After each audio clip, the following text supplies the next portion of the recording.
Welcome back to another episode of the Camaro build. We are on the home stretch. We're on the home stretch. I can see the ending. I can see the start coming soon, very soon. Look at the sun. It's beautiful. The sun is shining. So we have, obviously we didn't make the car show, but that's okay. That is okay. We've dug back into it. We're going to start wiring in our pressure sensor there for the water pressure. And we've got the sensor down there for dome pressure. And we need to wire in the solenoid.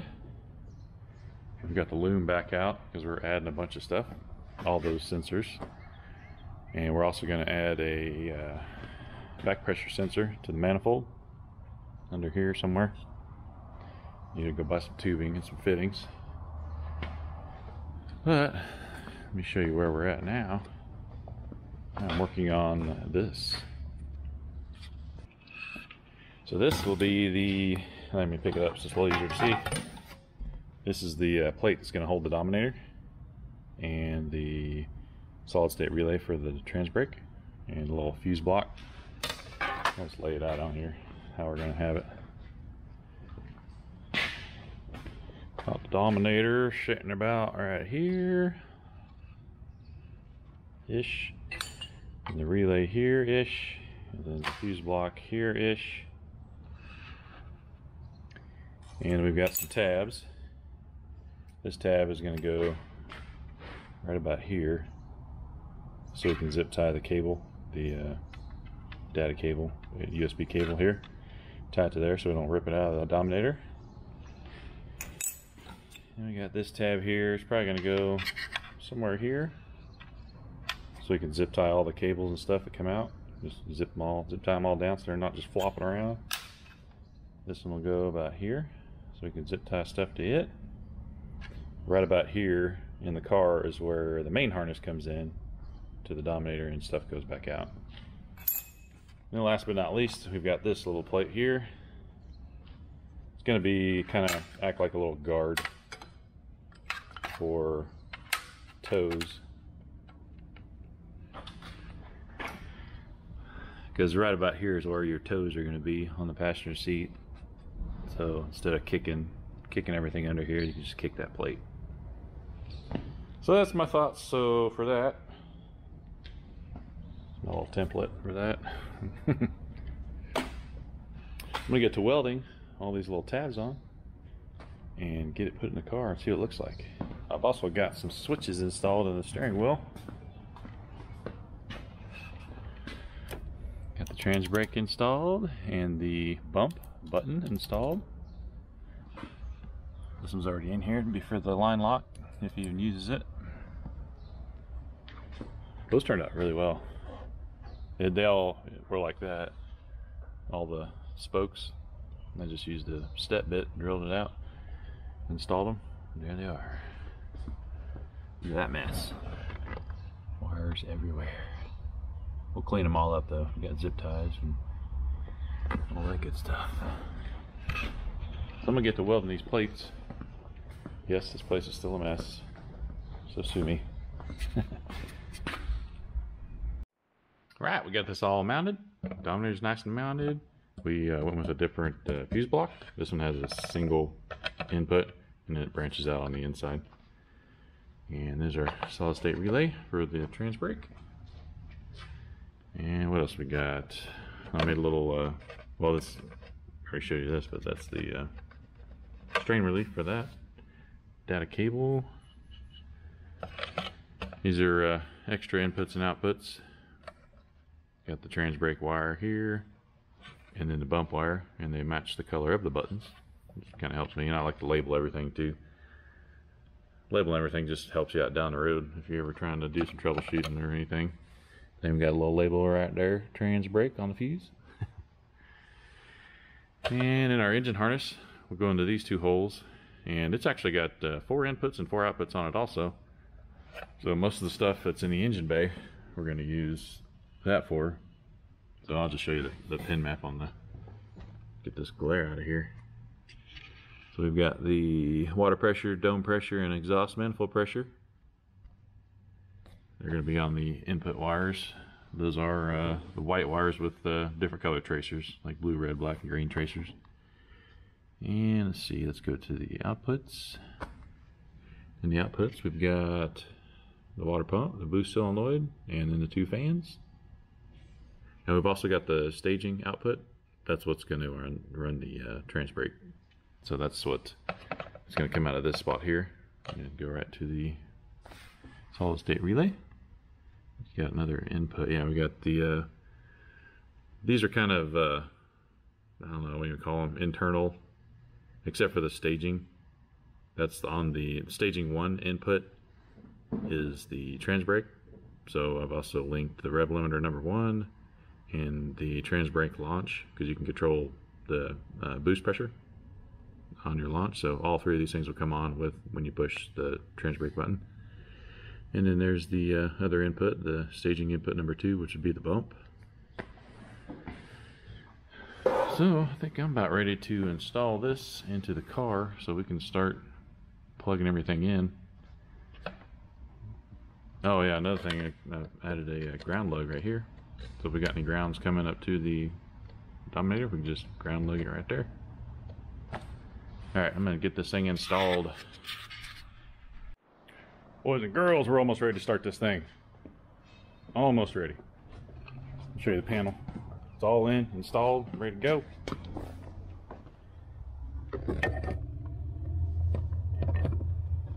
All the wiring's connected, everything's zip tied down. That little black harness right there goes to the other side, to the steering wheel and to the ignition, to tell the Dominator that we're trying to start, or that it's on anyways. We got the data connector, data cable, whatever you want to call it, connects to the laptop.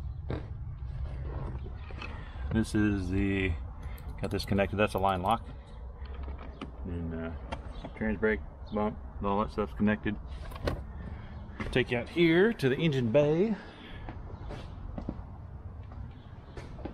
So we have got all the inputs and outputs connected. So we got both the fans, and both fan relays are connected in there. Then there's another relay back behind there for the water pump. And then we got the boost controller, it's connected. The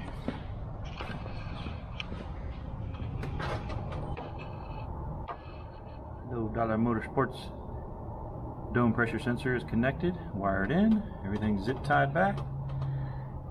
We took that wastegate apart. It had a 14-pound spring in it, so we put a 7-pounder in it, because we don't want to start out at 14 just yet. So we'll start at 7, and the boost controller might get us to, it might get us to 20. I doubt it, but let's see, what else did we do? Oh, the exhaust pressure sensor. It's just got a copper line. Light over here. Got the copper line coiled up right there to help cool down the exhaust going through there, so we don't burn the inside of the sensor out. And we got the crossover pipe connected underneath. All the wiring is zip tied back. We added this the other day. Got the main power coming up here. This goes to the alternator, one goes to the starter. That goes to the little fuse block in there on the panel. And figured out the starting problem. Well, it wasn't really a problem, it was just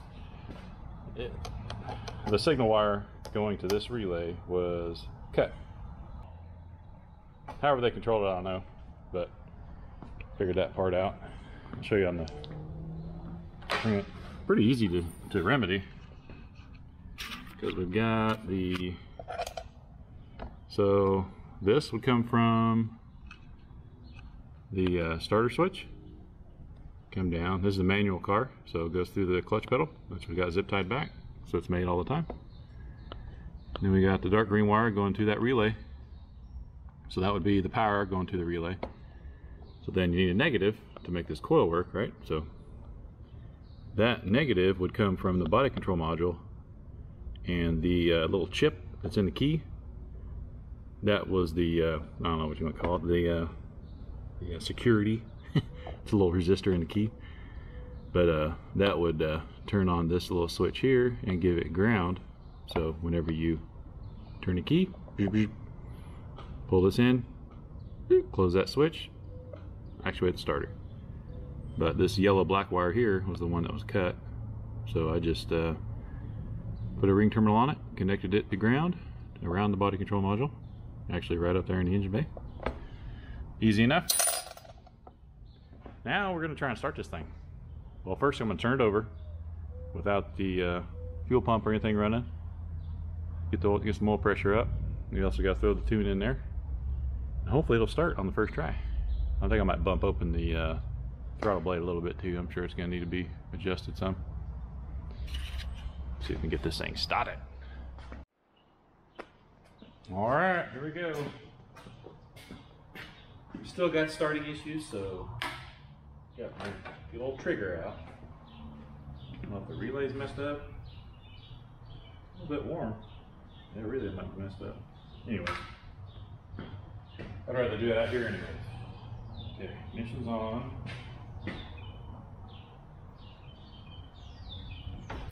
Whoa! Sync. Yep, here's sync. Okay, here we go.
I need to. God, it smells so good.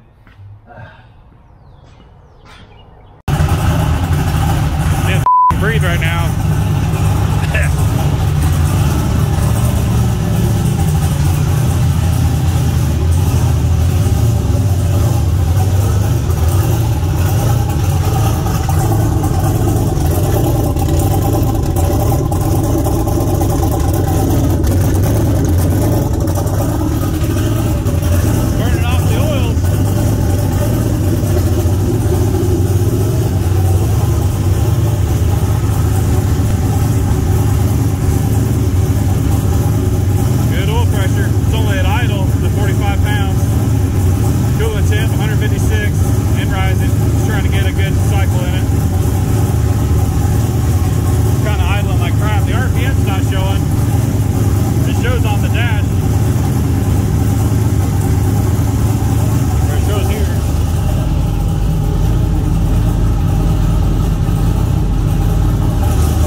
She runs.